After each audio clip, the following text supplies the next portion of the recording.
ایک مرتبہ اللہ کے محبوب مصطفیٰ جان رحمت صلی اللہ علیہ وسلم فرماتے ہیں اے میرے صحابہ اب تم پر ایک ایسا مہینہ جلوگر ہونے والا ہے کہ جس کی پہلی رات کی شان یہ ہے، جس کی پہلی رات کا مقام اور مرتبہ یہ ہے کہ جب ماہ رمضان کی پہلی رات آتی ہے تو آسمانوں کے دروازے کھول دیے جاتے ہیں، جنت کے دروازے کھول دیے جاتے ہیں، جہنم کے دروازے بند کر دیے جاتے ہیں، اور عرش کے نیچے سے ایک ہوا چلتی ہے، اور وہ ہوا جب رحمت کی ہوا چلتی ہے تو اللہ اس رات اپنے بندوں کو پیار کی نظر سے دیکھتا ہے، محبت کی نظر سے دیکھتا ہے، اور اللہ کی محبت کی نظر جس بندے پر پڑ جاتی ہے اللہ اس پر جہنم کی آگ کو حرام فرما دیتا ہے۔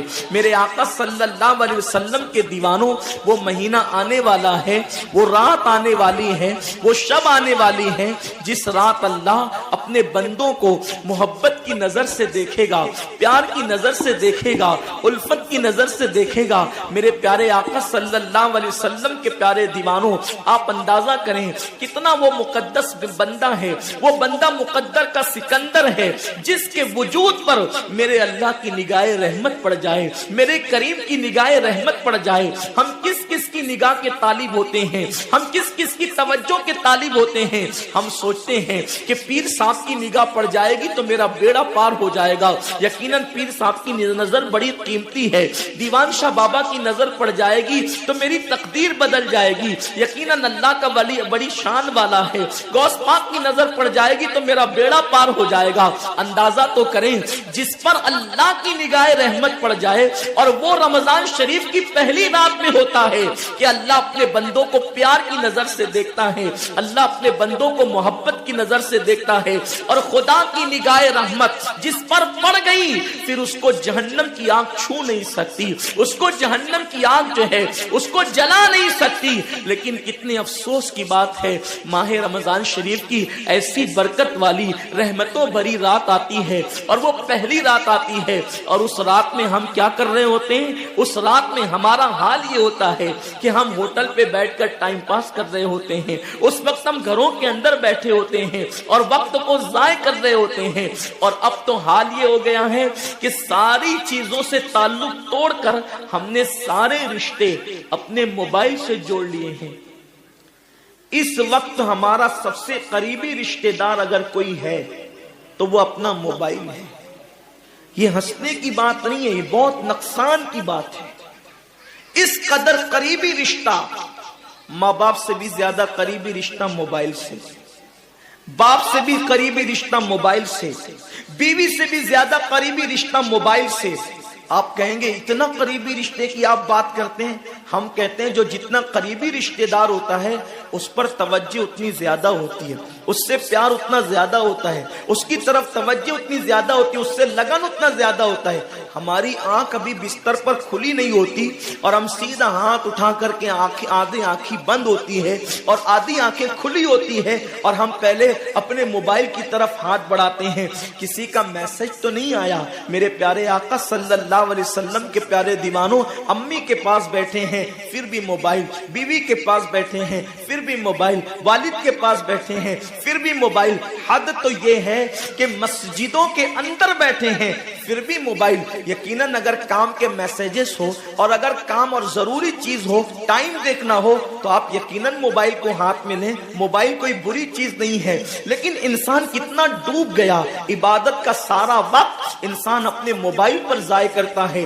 وقت کی قلت، انسان بار بار شکایت کرتا ہے وقت کی قلت دامنگیر ہے، ٹائم میرے پاس نہیں ہے، وقت میرے پاس نہیں ہے، میں بہت مصروف ہو گیا ہوں، میں بہت بزی ہو گیا ہوں۔ لیکن اس کو دیکھو کہ رات کے 2-2 3-3 بجے تک کے آن لائن رہتا ہے بلا ضرورت۔ ضرورت ہے تو کوئی بات نہیں، بلا ضرورت۔ میرے آقا صلی اللہ علیہ وسلم کے دیوانوں، موت کی تلوار ہمارے سروں پہ لٹک رہی ہے اور ہمیں جلد سے جلد موت کی تیاری کرنا ہے۔ صوفیہ فرماتے ہیں جیسے سورج غروب ہونے والا ہوتا ہے تو کسان نظر سورج پر رکھتا ہے اور جلدی جلدی کام نپٹانے کی کوشش کوشش کرتا ہے اس کو یاد ہے یہ بات، اس کے ذہن میں یہ بات کہ آج کا سورج غروب ہونے سے پہلے پہلے میں نے اپنے کام کو مکمل کر دینا ہے، تاکہ کل کا سورج طلوع ہونے کے بعد میں نے پھر بیج بو کر کے آگے کا کام کرنا ہے۔ میرے آقا صلی اللہ علیہ وسلم کے دیوانوں، وہ کسان اگر یہ سورج غروب ہوتے ہوتے مر گیا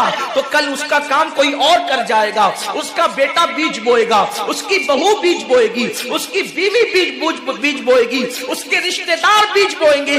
لیکن یاد رکھنا، اگر دنیا کے اندر ہماری زندگی کا سورج غروب ہو گیا تو پھر نیکیوں کا بیج ہماری جگہ کوئی نہیں بو سکتا۔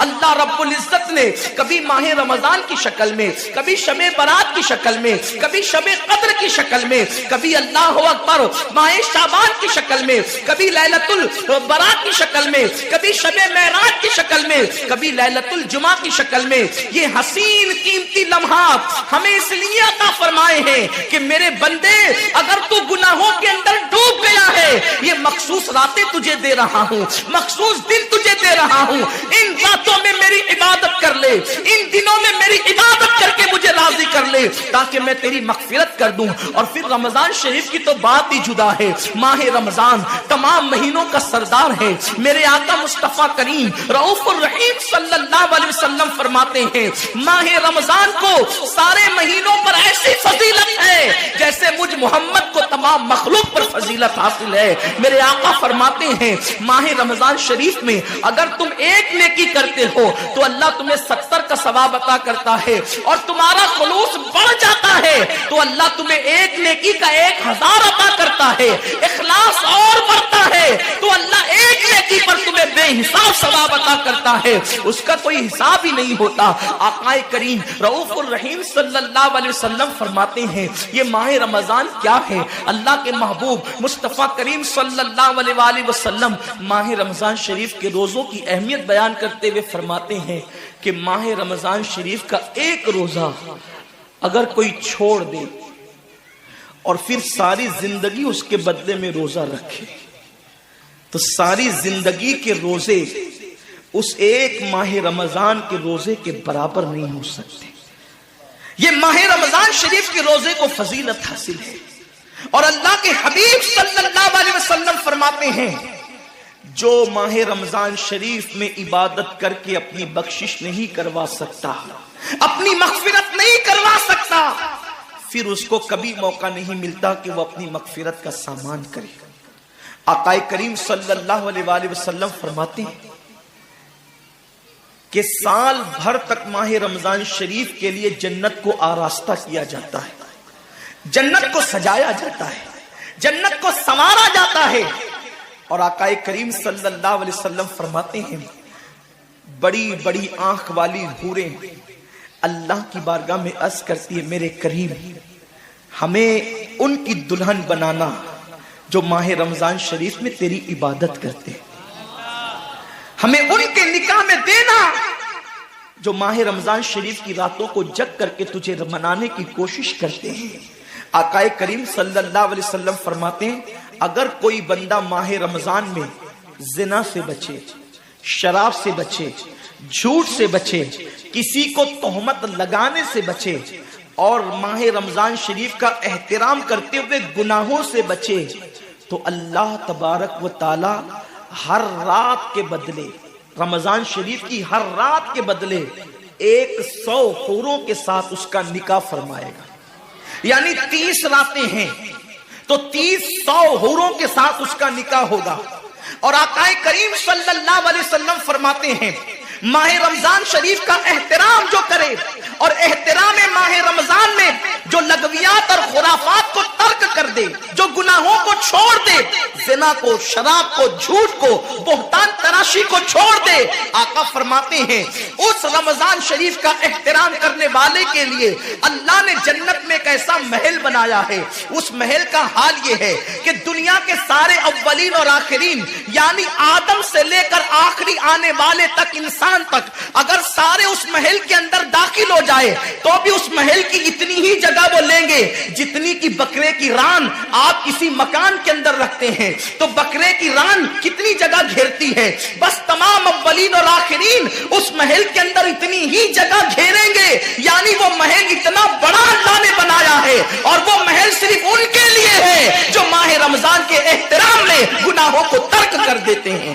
گناہوں کو چھوڑ دیتے ہیں۔ میرے آقا صلی اللہ علیہ وسلم کے پیارے دیوانوں، لیکن افسوس ہم اور دنوں کی طرح ماہ رمضان شریف کی راتوں کو ضائع کر دیتے۔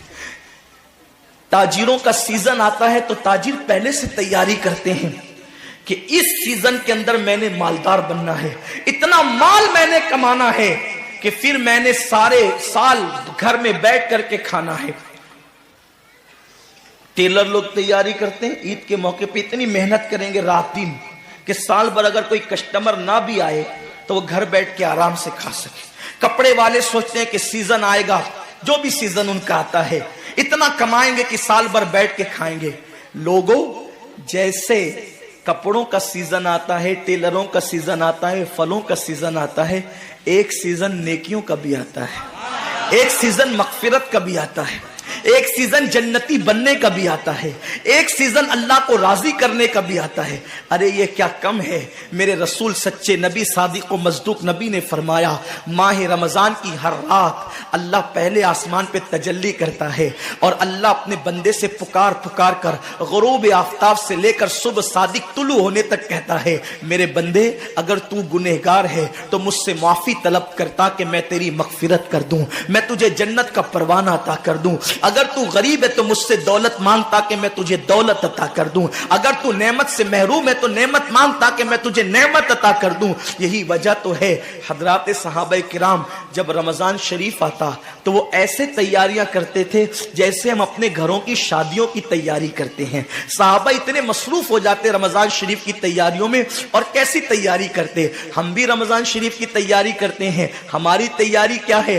سحری میں تری کے مسالے کو چاہیے، سحری کے اندر یہ چاہیے، سحری میں وہ چاہیے، افطار میں یہ چاہیے، افطار میں وہ چاہیے۔ مجھے اس سے کوئی جو ہے وہ شکوہ نہیں، میرے آقا نے اس سے منع نہیں کیا۔ حضور فرماتے ہیں کہ رمضان شریف میں گھر والوں کا دسترخوان وسیع کر دیا کرو، گھر والوں پہ زیادہ خرچ کیا کرو، اس لیے کہ جو گھر والوں پہ رمضان شریف میں خرچ کرتا ہے اللہ اس کو اپنی راہ میں خرچ کرنے کا ثواب عطا کرتا ہے۔ اور فاروق اعظم فرماتے ہیں جو رمضان شریف میں کشادگی کرے گھر والوں پر اللہ اسے جہاد میں خرچ کرنے کا ثواب عطا کرتا ہے۔ مجھے اس سے کوئی شکوہ نہیں، لیکن صحابہ کی تیاری کیا ہوتی تھی؟ جب رمضان شریف آتا صحابہ اپنے بستر کو باندھ دیا کرتے تھے۔ رمضان شریف آتا تو صحابہ بستر کو باندھ دیتے تھے۔ کیوں باندھ دیتے تھے بستر کو؟ اس لیے کہ اب سونا نہیں ہے، سونے کی راتیں 11 مہینے کی راتیں ہیں، اب غفلت میں زندگی نہیں گزارنا ہے، بلکہ راتوں کو جگ کر دن کو جگ کر اللہ کی اتنی عبادت کرنا ہے کہ عبادت کا سیزن آ گیا۔ اس لیے کہ اللہ کے رسول فرماتے ہیں جس نے رمضان شریف پایا اور عبادت کر کے اللہ کو راضی نہیں کر لیا، ایسا بندہ ہمیشہ اللہ کی رحمت سے دور کر دیا جائے۔ اس لیے صحابہ رمضان شریف کی تیاری کرتے تھے، بستر باندھ دیتے تھے، اور اپنا معمول کیا ہے؟ جو فجر میں سوئیں گے تو وہ عصر میں اٹھیں گے، رات بھر جاگیں گے کرکٹ کھیلتے ہوئے، رات بھر جاگیں گے گلیوں میں گھومتے ہوئے۔ میرے آقا صلی اللہ علیہ وسلم کے دیوانوں، بہت قیمتی وقت آ رہا ہے، بہت قیمتی مہینہ آ رہا ہے۔ یہ وہ مہینہ ہے جو جہنمیوں کو جنتی بناتا ہے۔ آقا کریم صلی اللہ علیہ وسلم فرماتے ہیں ہر افطار کے وقت اللہ 60,000 ایسے جہنمیوں کو جہنم سے آزاد کر کے جنتی بناتا ہے جن کا جہنمی ہونا واجب ہو گیا تھا۔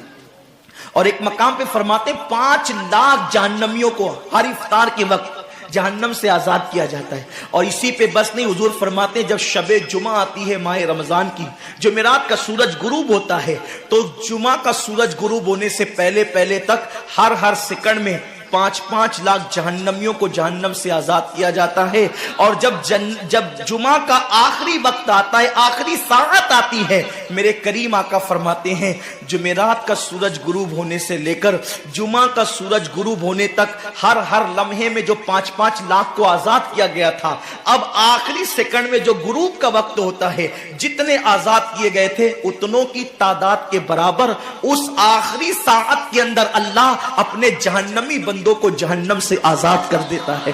کتنا قیمتی وقت ہوتا ہے. افطار کا وقت کتنا قیمتی ہے, سحری کا وقت کتنا قیمتی ہے, لیکن اس وقت بھی ہم کہاں لگے ہوتے. اب تو لوگوں نے ٹی وی چینلوں پر پروگرامات شروع کر دیے, دینی پروگرامات. مجھے دینی پروگرامات اگر ٹی وی پہ نشر ہوتے ہیں تو اس سے کوئی اختلاف نہیں ہے,